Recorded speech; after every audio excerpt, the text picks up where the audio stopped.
bombastic side-eye, criminal offensive side-eye.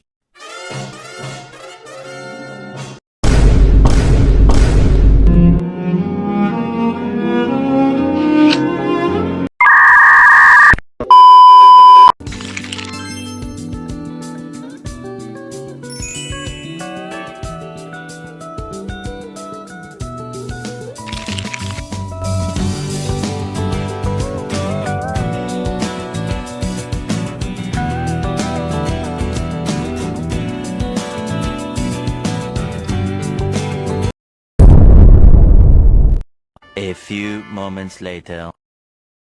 Halo guys, ketemu lagi dengan saya Sandrina Malakiano Ritonga.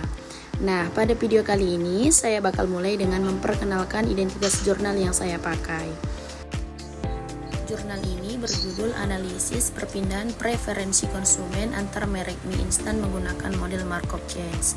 Penulisnya adalah Eva Kosasi, Eka Valencia Borubarus, dan Ni Wayan Rusniati.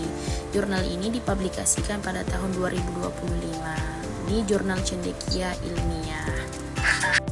Nah, teman-teman semua, pertama kita mulai dulu dari latar belakang kenapa penelitian ini dilakukan. Nah, di Indonesia, mie instan sudah jadi makanan favorit hampir semua orang. Bahkan, Indonesia tercatat sebagai konsumen mie instan terbesar kedua di dunia. Jadi, wajar aja kalau persaingan antar merek mie semakin ketat dari tahun ke tahun.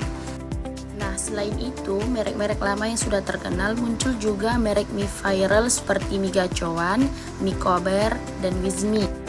Merek-merek ini punya rasa khas, strategi marketing kuat, dan sangat populer di kalangan anak muda. Tapi di balik itu semua ada satu hal menarik, yaitu konsumen sekarang gampang banget nih pindah merek. Kadang karena rasa yang lebih cocok, harga yang lebih terjangkau, rekomendasi teman, atau bahkan hanya karena lagi viral di media sosial. Nah, perubahan selera yang cepat ini membuat peneliti ingin tahu sebenarnya apa sih yang membuat konsumen sering pindah dari merek apa ke merek apa, dan merek mana yang paling mampu mempertahankan pelanggannya. Nah, untuk menjawab pertanyaan itu semua, peneliti menggunakan sebuah model matematika yang disebut dengan Markov Chains. Model ini bisa membantu melihat bagaimana seseorang berpindah dari satu pilihan ke pilihan lain, termasuk dari satu merek mie ke merek mie lainnya. Dengan cara ini, penelitian bisa memprediksi pola perpindahan konsumen, bahkan sampai memperkirakan siapa yang akan menguasai pasar dalam jangka panjang. Nah, selanjutnya ada rumusan masalah. Penelitian ini mencoba menjawab yang pertama, bagaimana pola perpindahan konsumen antara merek mie, kemudian berapa peluang konsumen pindah dari satu merek ke merek lain. Yang ketiga ada bagaimana kondisi pangsa pasar jangka panjang atau steady state. Dan yang terakhir, siapa merek yang paling dominan dan paling loyal. Nah, selanjutnya ada tujuan dari penelitian tersebut. Tujuan utama dari penelitian ini yang pertama, mengetahui arah perpindahan konsumen antar merek. Kemudian, menghitung probabilitas perpindahan atau peluang transisi antar merek. Yang ketiga ada menentukan komposisi pasar jangka panjang. Dan yang terakhir, mengidentifikasi merek yang paling kuat dan paling stabil secara loyalitas. Baik, selanjutnya sebelum masuk ke hasil penelitian, kita perlu mengetahui sedikit teori yang dipakai, yaitu Markov Chains. Jadi, Markov Chains ini adalah sebuah model matematika yang digunakan untuk melihat kemungkinan perpindahan dari satu keadaan ke keadaan lainnya. Dalam konteks riset ini, keadaan yang dimaksud adalah merek mie yang dipilih konsumen. Model ini membantu kita mengetahui apakah seseorang akan tetap memilih merek yang sama atau pindah ke merek lain pada pilihan berikutnya.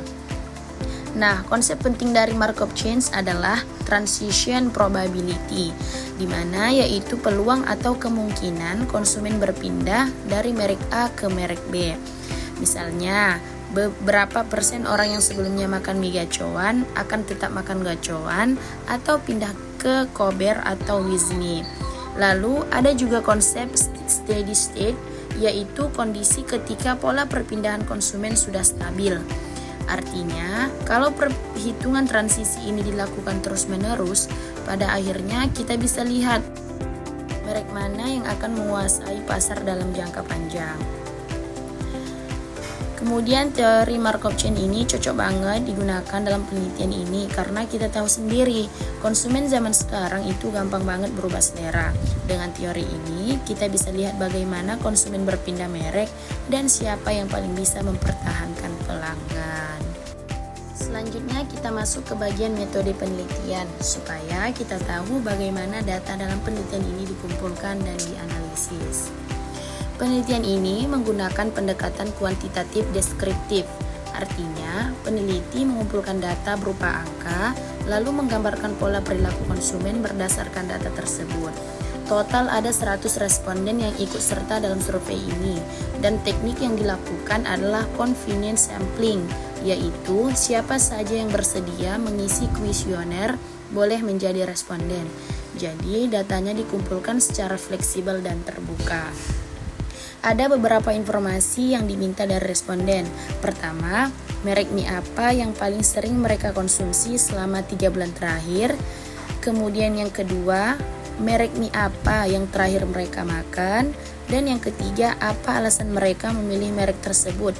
Apakah karena rasa, karena harga, atau bahkan rekomendasi dari orang lain? Nah, setelah semua data terkumpul, peneliti kemudian mengolahnya menggunakan metode Markov chains. Di tahap ini, peneliti membuat yang namanya matriks transisi, yaitu tabel yang menunjukkan kemungkinan konsumen berpindah dari satu merek ke merek lain.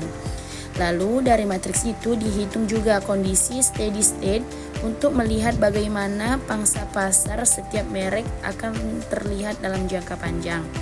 Dengan metode ini, penelitian bisa memberikan gambaran yang jelas tentang pola perpindahan konsumen dan seberapa kuat loyalitas masing-masing merek. Nah, sekarang kita masuk ke bagian yang paling penting dari penelitian ini, yaitu hasil penelitiannya. Nah, di tahap ini, peneliti mulai melihat bagaimana pola konsumen melihat dan berpindah merek ke mie instan. Pertama, dari 100 responden yang disurvei, ternyata mayoritas memilih mie gacoan, yaitu sebesar 65%. Sementara mie kober hanya dipilih 6% dan Wizmi 11%, sisanya sekitar 18% memilih merek-merek lain di luar 3 merek tersebut. Lalu, apa alasan mereka memilih merek-merek itu? Ternyata, yang paling dominan adalah rasa dengan angka mencapai 56%. Kemudian disusul dengan harga sekitar 30% dan sebagian lainnya mengikuti rekomendasi teman atau keluarga. Nah, selanjutnya bagian yang paling menarik adalah analisis peluang transisi atau seberapa besar kemungkinan konsumen berpindah dari satu merek ke merek lain. Nah, hasilnya menunjukkan bahwa mie gacoan punya tingkat loyalitas tertinggi karena 87% konsumennya tetap memilih gacoan pada pembelian berikutnya. Sebaliknya, konsumen mie kober justru banyak yang pindah ke gacoan dengan peluang sebesar 0,46. Sementara mie Wizmi cukup stabil karena 55% konsumennya tetap bertahan. Merek lain juga memiliki tingkat kesetiaan yang cukup kuat dengan peluang 0,71 untuk tetap dipilih. Nah, setelah dihitung menggunakan model Markov chains secara berulang-ulang, peneliti menemukan hasil steady state, yaitu gambaran bagaimana pangsa pasar akan terlihat dalam jangka panjang. Dan hasilnya cukup jelas, mie gacoan diprediksi akan menguasai 74% pasar, sementara mie kober hanya 4%, Wizmi 9% dan merek lainnya 13%. Artinya, jika pola preferensi konsumen tetap seperti sekarang, gacoan akan menjadi pemimpin pasar dalam jangka panjang, sedangkan kober dan Wizmi kemungkinan akan tetap berada di level yang kecil, kecuali mereka melakukan inovasi yang signifikan. Terakhir, kita masuk ke bagian kesimpulan dari penelitian ini.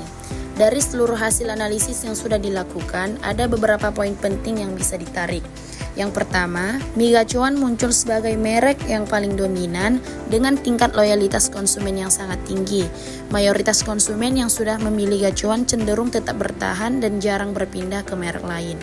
Sebaliknya, mie kober dan Wizmi justru cenderung kehilangan konsumen, terutama karena banyak dari mereka yang akhirnya berpindah ke gacoan. Hal ini menunjukkan bahwa kedua merek tersebut perlu melakukan inovasi atau strategi baru kalau ingin bersaing lebih kuat di pasar. Namun, penelitian ini juga menunjukkan bahwa merek-merek lain seperti Indomie dan mie sedap masih memiliki pangsa pasar mereka sendiri. Ada kelompok konsumen yang tetap setia pada merek-merek ini, sehingga mereka tetap bertahan dalam kompetisi. Yang paling penting, penelitian ini membuktikan bahwa model Markov Chain sangat efektif untuk memprediksi pola perpindahan selera konsumen. Dengan pendekatan ini, kita bisa melihat bagaimana konsumen berpindah merek, siapa yang paling loyal, dan siapa yang paling mungkin memimpin pasar dalam jangka panjang. Itulah inti dari kesimpulan penelitian ini. Terima kasih untuk teman-teman yang mendengarkan. Wassalamualaikum warahmatullahi wabarakatuh. Bye-bye.